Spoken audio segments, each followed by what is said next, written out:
नमस्कार दोस्तों, सुनी सुनाई कहानी एच के जैन की जवानी में आपका हार्दिक स्वागत है। मित्रों, आज की जो कहानी है वह हमें श्री अभिषेक जैन डुमडुम हटा के सौजन्य से प्राप्त हुई है। बड़ी ही प्रचलित कहानी है, तो सुनिए कहानी।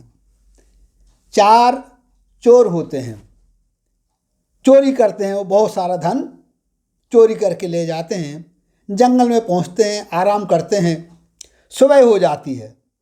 सभी लोग प्रसन्न थे कि आज तो भाई अपन ने जो चोरी की है, जो धन मिला है वो बहुत है, बहुत ज़्यादा धन मिल गया है, तो बहुत ही प्रसन्न थे। तो चारों ने प्लान किया कि भाई कुछ सेलिब्रेशन किया जाए।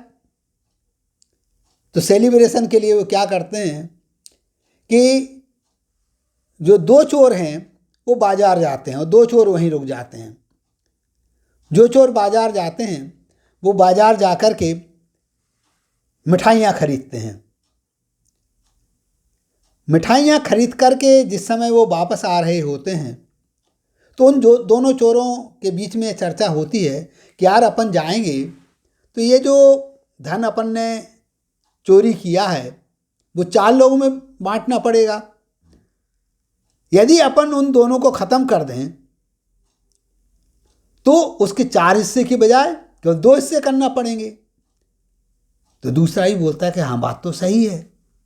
और दोनों चोर आपस में चर्चा करने के उपरांत यह निर्णय लेते हैं कि अपन ऐसा करते हैं कि इस मिठाई में जहर मिला देते हैं। जब वो दोनों चोर अपने जो साथी हैं इस मिठाई को खाएंगे तो मर जाएंगे, और जब वो मर जाएंगे तो ये जो पैसा है, जो धन है, हम दोनों लोग आपस में बांट लेंगे। और वो दोनों ऐसा ही करते हैं, जहर उस मिठाई में मिला देते हैं। अब देखिए, उधर बाजार जाने वाले दोनों चोरों की जो नीयत है वो बदलती है। यहाँ पर जो जंगल में 2 चोर जो थे वो भी आपस में यही बात करते हैं कि यार वो दोनों चोर जो बाजार गए हैं मिठाई लेने, वापस जब वो आएंगे तो अपने को इसके 4 हिस्से करना पड़ेंगे। क्यों ना अपन कोई ऐसा उपाय करें, उनको समाप्त कर दें तो अपन दोनों ही बांट सकते हैं।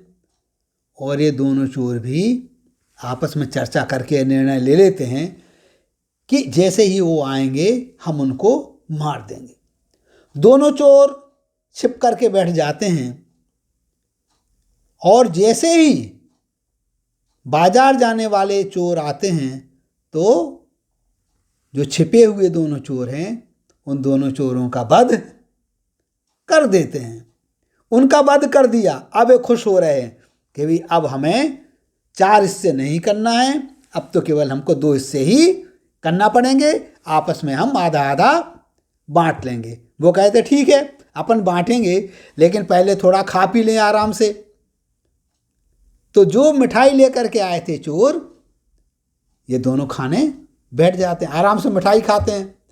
खाते खाते ही इनको चक्कर आने लगते हैं, बेहोशी छाने लगती है, और थोड़ी देर में ही ये बेहोश हो जाते हैं। बेहोश होने के साथ साथ धीरे धीरे करके इनके शरीर पर जहर चढ़ जाता है और ये दोनों चोर भी मर जाते हैं।